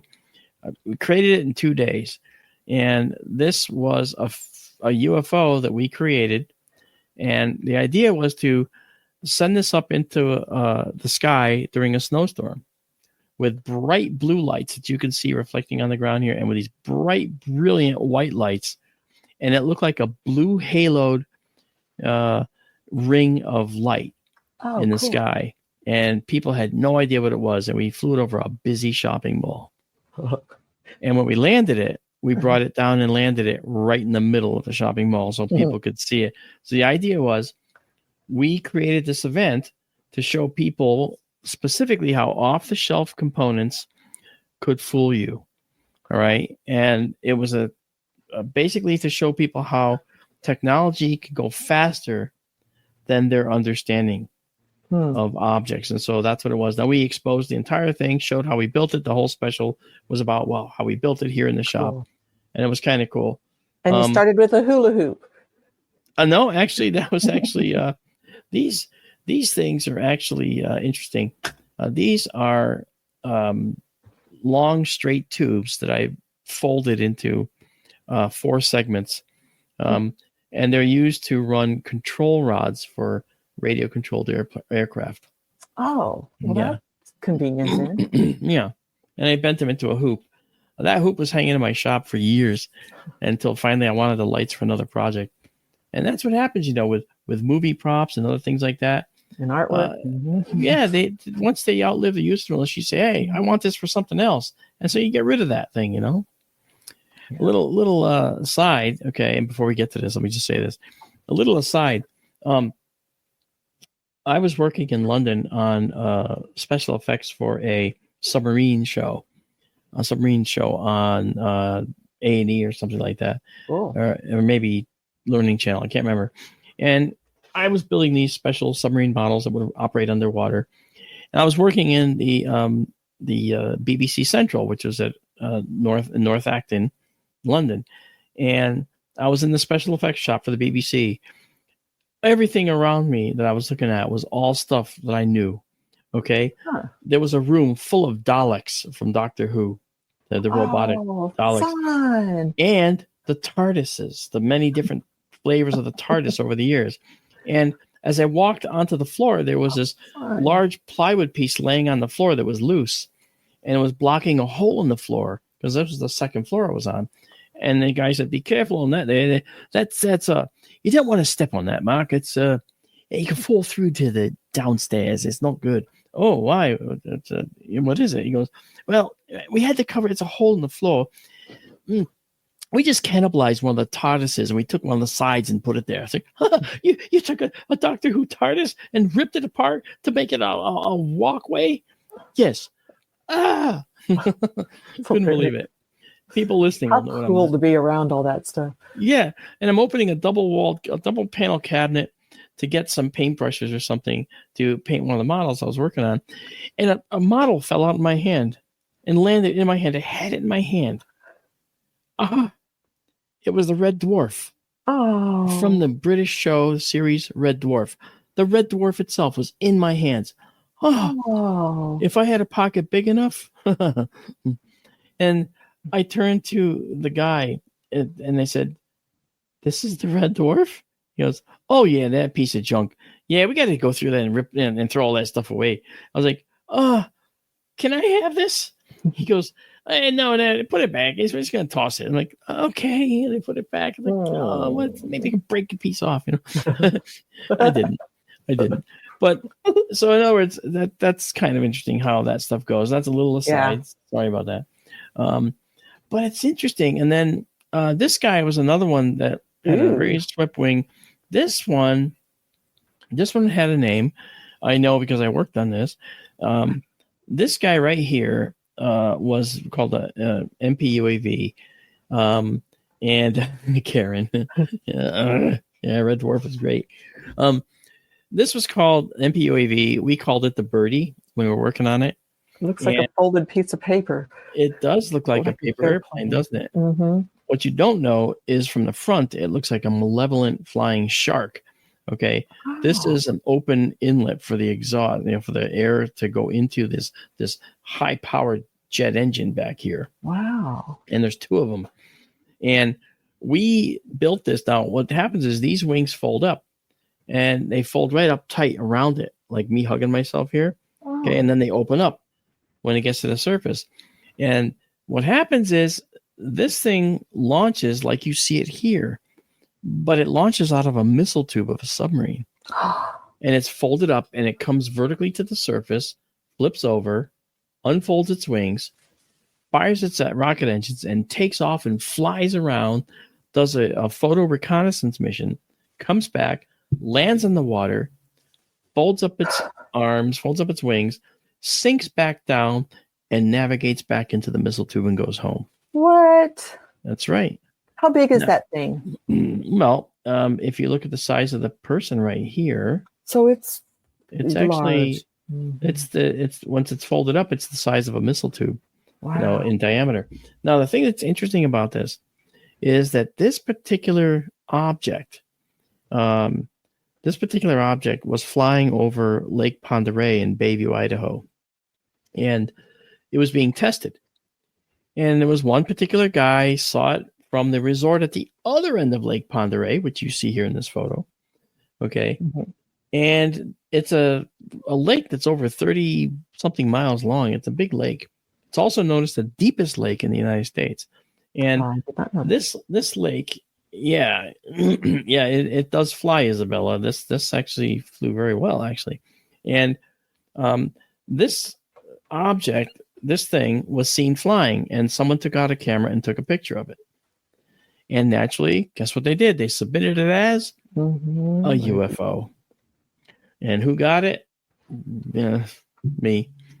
Now, I was at a crossroads because I have to keep the secrecy of this thing. At the time, it was secret. Yet, I also wanted to give them answers because I knew what it was. the photo they submitted was of this thing right here. Okay. Mhm. And so this guy ended up flying several times, and the guy that took the picture was probably going to come back with many of his friends the next day.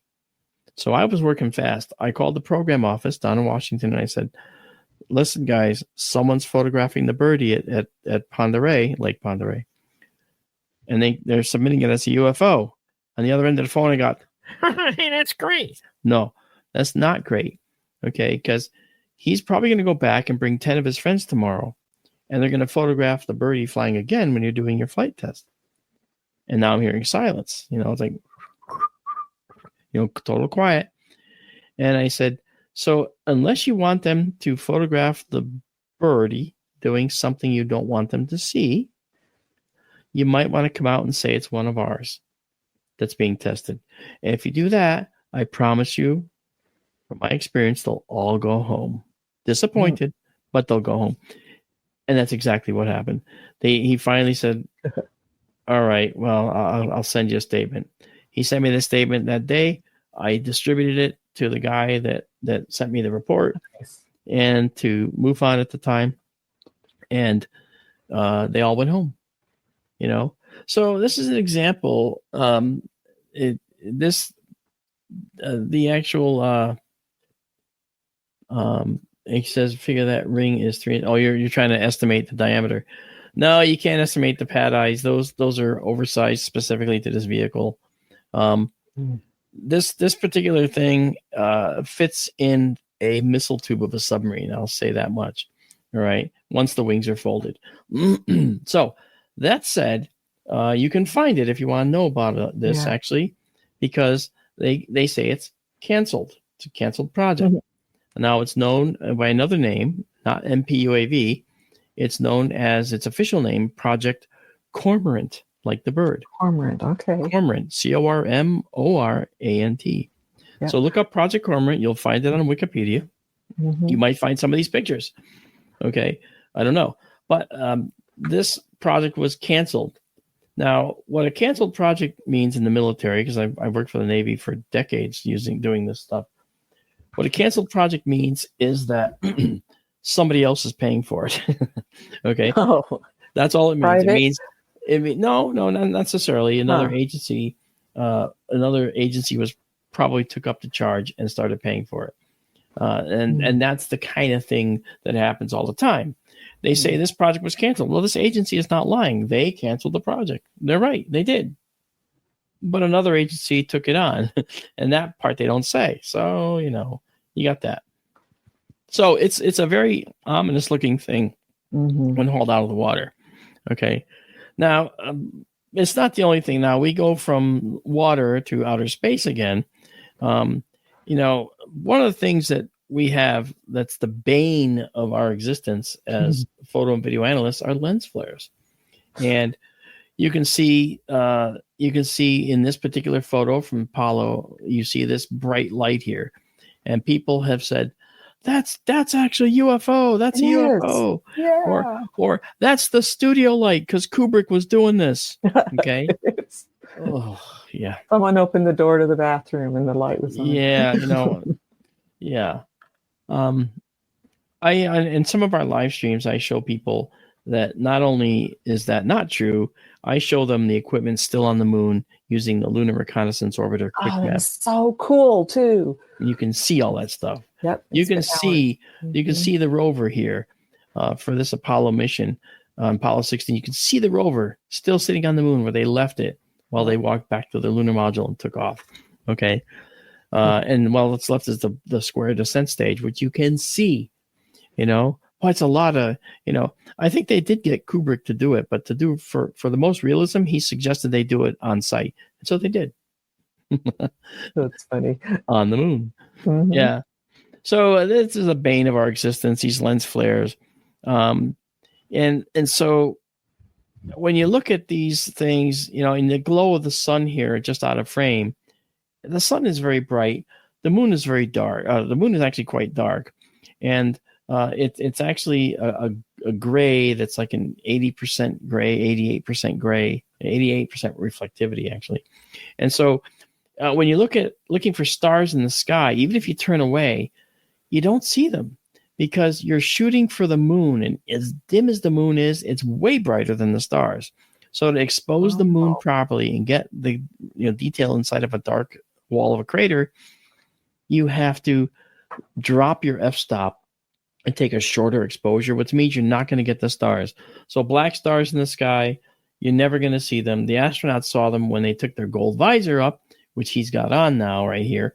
The gold visor protects him from the ultraviolet rays of the sun because there's no protection for that up there. Okay. And when you actually pick that up and look in the shaded region of your suit and up into the sky, you can see brilliant stars. Okay. Because they're there, but you can't see them with the cameras because the cameras were tuned to photograph the moon, not the sky. Right. So really interesting stuff. Okay. Lens flares also exist in other ways. This is the famous Altoona lights. Okay. This one was submitted as a trio of UFOs coming into Altoona, Pennsylvania. And I looked at it and said, well, it's a time exposure. Okay. We can tell, first of all, by the dragged out lines that are supposed to be points of stars and by the vastly overexposed lights here. Yeah. Okay. These vastly overexposed lights, in my experience as an astronomer and photographer, will cause artifacts on your image, and not only primary ones, but secondary and tertiary ones. For instance, this is the primary brightness. Here is a secondary artifact called a lens flare, and then you have another one down here, another set. See right. Mm-hmm. And they're going down closer. And if you draw a line through that top part right there and go down straight through, it'll take you right to the light source, which is lost in the oversaturated image. So there's like 3 or 4 light sources with 2 main light sources. And by the way, these 2 are kind of a yellowish orange, which are known in our terms as sodium vapor lamps. They're the reddish lights that you used to see on highways all the time. Yeah. So lens flares are problematic and cause issues for a lot of people. All right. Now, here's one I'll show you real quick. Here's an image of the moon overexposed. And here is something submitted to us. Okay. So I said, well, wait a minute. That looks like a lens flare. And the actual size of the moon is this little thing right here, which is true, what it was. Now, how do we know? Because this actually is my test photo I did. The photo was very much like this one that was sent in. But I went out and I did test photos. And here was one. Here's another. Here's another. Okay. And if you draw a line through all these things to the reflections that you see, okay, where they all intersect should be the center of the frame, because lens flares are symmetrically on the exact opposite side as the bright spot. And that's exactly what we're seeing here. This right here turned out to be the exact center of the camera frame. And that is a giveaway for a lens flare if you have that. So you take more than one picture, and this is what you get. So lots of interesting stuff here, and it's all very important. Now, we got one that was a boomerang UFO. Okay. This was a boomerang UFO in Burbank. That's cool. This was a while ago, yeah. But you'll notice this boomerang UFO, it's like, wow, that's pretty cool. Except when you get to this one down here. Okay, this one right here, that's a little odd because this one doesn't seem to fit the rest. It seems like it's got some kind of wrinkle in it or something. As it turns out, this was something else, as it turned out. This was one of these, a solar balloon that had actually folded in half because it wasn't quite hot enough to maintain the altitude. It was probably clear, one of the clear ones. So it wasn't black like this one. These are solar balloons. These are fun. You just let them fill with ordinary air and then let the hot air inside get heated up. And so it rises through the cooler air, just like the Montgolfier brothers discovered when they created the hot air balloon. That's right? Amazing. Yeah. Yeah. So boomerang UFOs, fun stuff, Cool. And you launch it on a day that isn't too warm. And when you do, then the inside of the balloon can get a lot hotter than the outside of air. And so you'll get a much more pronounced effect, and the balloon will remain more rigid. If you launch it on a day where it's not quite the right day, then you get the bending and you get the boomerang effect. And it's going to bend at the spot that is the sympathetic bending point for a balloon under force from, say, winds. And that's the midpoint. And that's just what we see. You know, that's a good one. Yeah, I know. That's a cool one, right? Yeah. Hey, Mark, we've got about a minute and a half to go. I know we do. We only have like a couple minutes left. So what I'll do is let's just talk about the rest of what we saw. So first of all, I'm going to tell you right now, I do believe that UFOs are out there. I believe they're here. I believe that alien civilization has made it to our planet. It's not a nutcase type thing. It's everybody watching this probably also believes this. But what I like to do is to give you reasons why this is true, and reasons that will give you an argument when people talk to you about things that are not possible. Like, we have people that are closed-minded and they'll just say, that ain't true. There's no UFOs. There's no aliens. You know, and it's like, well, I will tell you this. All right. I'm pretty sure that based on my other talk I do, which is the one popular about the gravitons, and which Avi Loeb now, even from Harvard, also now agrees with, and I've worked with Avi a few times. Okay. I think that they do travel interdimensionally in that fifth dimension outside our 4 X, Y, and Z move through time, which is everything we know. Okay. And everything we can see. Right. And that fifth dimension is where it's at. Right. So that's how they can go long distances and not even take a long time to get there. That's how they can travel at right angles in the sky and not feel any force. And thank you, Kevin. And that's how they can actually travel long distances and not actually hit anything, because they're not moving through space. They're moving out of space and then punching into a new spot in space. It's a punch out, punch in mechanism. Mm-hmm. Yeah. So anyway, that's where it goes. Okay, good. If your head blows up, well, good. We did it. Yeah. Well, Tara, something I would love to hear more about, Mark, honestly, about going into different dimensions. So yes. I can do that. I can do that talk if you want. We can talk about that. But folks, you've done it again. You've wasted another 2 hours with us. Yep. If it's clear, we're going to stream right after this at 10:45 p.m. from the Benson telescope and the Sonoran telescopes, if they're clear out there. So watch for a Facebook announcement. Also, that will be at 10:45 p.m. tonight, and that's at SkyTour live stream or youtube.com/@STLS. Well, we'll see you then, and thank you for joining us tonight. It's been fun. Thanks, everyone. Thanks, Mark. There go our stars.